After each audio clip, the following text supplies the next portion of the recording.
It's easy to expect an indie developer's first game to be a little rough around the edges. Curator Games' Cynthia, hidden in the Moonshadow, is a bit rough around the edges, but for the most part, it is a fairly decent game.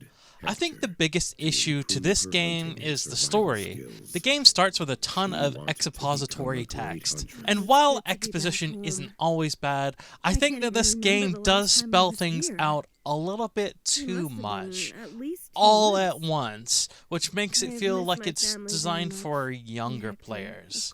It basically destroys any buildup of the characters or mystery, and any further development of the world is left in diaries that you can find or can miss as well. Even when we do get cutscenes, again, it spells things out a little too much, leaving the players with no real option to form any opinions of their own or build connections with the primary objective.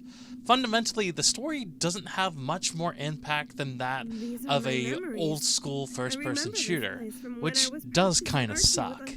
Gameplay, on the other hand, is better. The game, despite its Breath of the Wild seeming influences, is a stealth-focused game set in semi-open levels with a few simple puzzles sprinkled around. I do kind of wish we could engage in direct combat. Ultimately, I don't think it takes away too much from the experience, but as you play through the game, you'll find some inconsistency as you experiment. For example, you can't kill anyone directly with arrows, but then you shortly learn that you can shoot items above the enemies and take them out of the fight. While this isn't that big of an issue, in the very first level we're taught to avoid water, and in a later level you're forced to go through it, so it's just not teaching us the right things.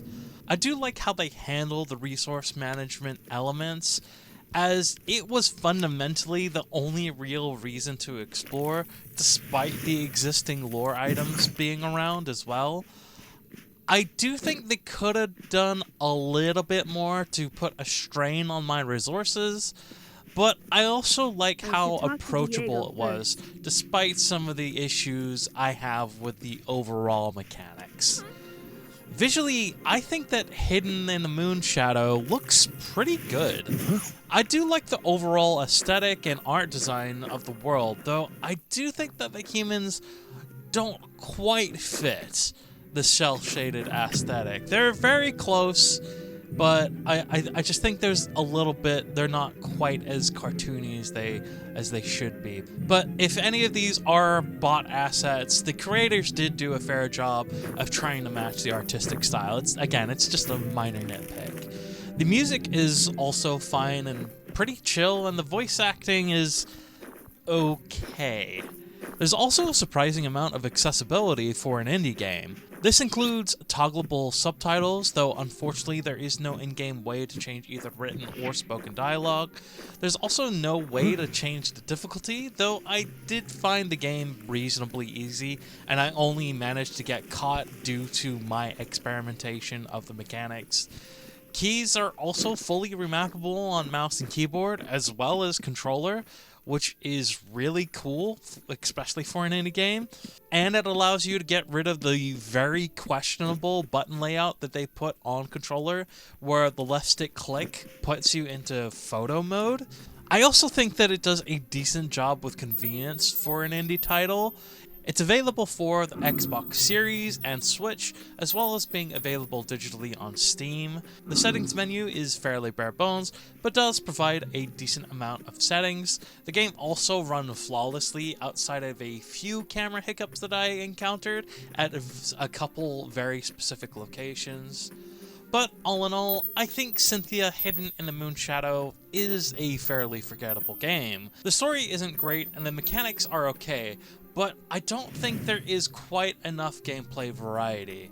While I don't think that it's a bad game, and I think the price is fair, it isn't a game I will ever return to, nor is it one that I would particularly recommend to the average player. While I do think I might encourage this towards younger players, I think I have to give it an avoid. However, I do think that the developer is one to watch, as they are very close to putting out a decent game. But let me know what you think down in the comments below. Check out my last review on Everreach Project Eden, and consider subscribing. Until then, this has been Rob the Slob, and I'll see you in the virtual commute.